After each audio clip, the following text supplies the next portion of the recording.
నీతో ఉంటే ఏ హాయికైనా నాకేం లోటే లేదే. అదుగు ఆ మాటే అంటోంది పూటే సంతోషమంటే మనమేనని.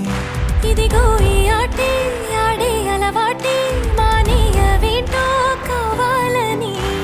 నువ్వే ఉంటే చాలే మరిచిపోనా ఓనమాలే. బాగుంది బాగుంది ఓ శ్రీవారు, గారాబం మెచ్చింది శ్రీమతి గారు.